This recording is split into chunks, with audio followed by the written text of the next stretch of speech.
Is Tormented Souls 2 a brilliant time capsule or a museum piece that should have stayed behind the velvet rope? If you miss fixed cameras, manual saves, obtuse puzzles, and that tense shuffle through shadowy corridors while your character clutches a lighter like a talisman, this game is speaking your language. If your brain twitches at the phrase tank controls, brace yourself. The sequel looks modern, but under the glossy grime beats a very 90s heart. Context quick and clean. Developed by Dual Effect, published by P-Cube, released October 2025 on PC, PS5 and Xbox Series XS. It follows Caroline Walker Post's first game, this time chasing answers for Anna's visions to a remote town in Chile called Villa Hess, home to a convent, a clinic, and a lot of things that shouldn't move but do anyway. Expect roughly 12-20 hours depending on how much you wander, how often you save, and how many puzzles body slam you. Multiple endings return. You won't need to replay the first game to follow the plot, but knowing Caroline's whole survive the impossible resume adds texture. Here's the thesis. Tormented Souls 2 nails classic survival horror mood and puzzle box level design, then face plants when combat scales up. The friction is intentional, this is not meant to be slick, but the mix isn't always the good kind of mean. IGN calls it a gorgeous homage with janky combat and some camera-induced boss rage. DualShockers praises the puzzle density and throwback flavor, but says the story plays it safe and the arsenal feels underwhelming. Arya Jugon swings the other way. Big upgrade over the first game, sharper controls, next-gen presentation, smart level interlocks, with the caveat that a few puzzles cross into sadism and fixed cameras can still troll you mid-fight. That triangle is basically the experience. Let's talk the feel under your thumbs. Fixed angles frame every room like a horror diorama. Movement is tank style by design, rotate, advance, though it's a little smoother than you remember from the PS1 era.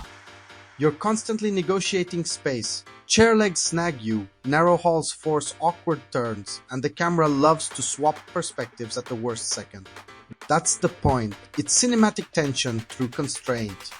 It also means boss arenas with multiple angles can yank you from kiting cleanly to running into a charging giant because the shot flipped. That's a nostalgia throwback. It's also a friction tax. Combat is classic survival horror fidgeting. Shotgun, nail gun variants, a trusty crowbar, a few oddities you'll upgrade for reload or rate of fire.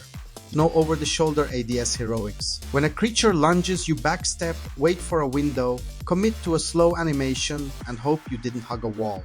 The lighter is both lifeline and limiter. Caroline hyperventilates in pure darkness. You need an ambient light source to pocket the flame and free both hands.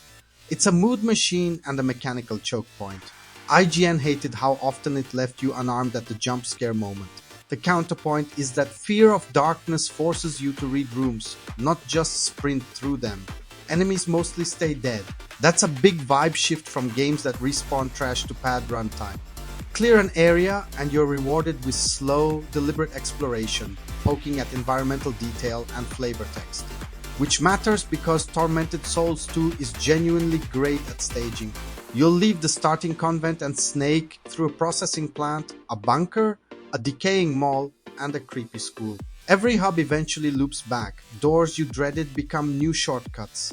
Backtracking is a feature.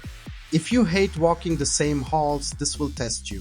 If you adore that Resident Evil gate, new key, old lock, fresh dread, this is catnip. Now the brain benders. The puzzles are the star and the villain. Expect everything from elegant ciphers to why is this medieval statue a vending machine for plot-critical items weirdness.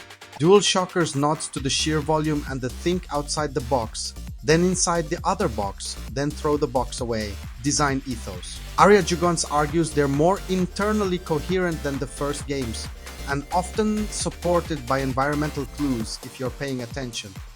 IGN loved the highs and still admitted a handful go full galaxy brain.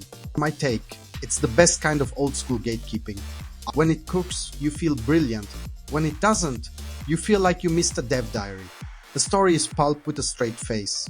Cults, occult science, reality fractures, a past that won't stay dead. Think early Resident Evil's B-movie melodrama with a silent, heelish layer of metaphysical metaphor. DualShockers wanted more ambition in character work, calling Caroline a touch surface level this time. Ariajugon's counters that environmental storytelling does the heavy lifting, and the lore densifies if you chase documents and secrets. Both can be true. The plot beats are familiar, but the setting and level art sell them. Here's a small but spicy mechanic that defines your run. Manual limitation everywhere. Saves are strategic, ammo is never abundant. The lighter rule changes how you approach fights. This is survival horror that expects you to retreat, root, and economize, not stylishly dominate. If you tweak your mindset, the game opens up. If you want modern action horror with a retro code, this will feel stubborn by design. Where critics genuinely diverge is how much nostalgia is too much. IGN's camera complaints culminate in early boss frustration that breaks immersion. Dual Shockers finds the arsenal too samey for a sequel set in a new region, dulling the excitement of combat progression. Ariajugons says the sequel tightens controls, looks a generation better, and turns the interconnected map into a star, claiming a clear step up from the first. Veteran Games stance, as an homage, Tormented Souls 2 is a win. As a modern horror package, it's a mixed bag whose combat systems deserve the light modernization pass without ditching the fixed camera soul. Bottom line for different players. Puzzle heads, who loved classic Resident Evil's obtuse locks and environmental riddles. You're eating. Atmosphere enjoyers who want to soak in oppressive spaces, then pick them clean? Absolutely. If your patience for camera shenanigans is low and you want snappy combat, save it for a sale or watch a playthrough first. The game knows what it is and refuses to apologize. That's admirable, even when it's abrasive. If this kind of no BS deep dive is your thing, hitch a ride with Veteran Game and hit subscribe. If you're nodding or fuming, toss a like. So this take survives the algorithm, and we keep rolling reviews that actually say something. Final prompt for the comments. Do fixed cameras and tank-style movement still earn their keep in 2025, or is that just nostalgia cosplay? And if you could modernize exactly one piece of Tormented Souls 2 without breaking its vibe, would it be combat handling, camera cuts, or puzzle hinting?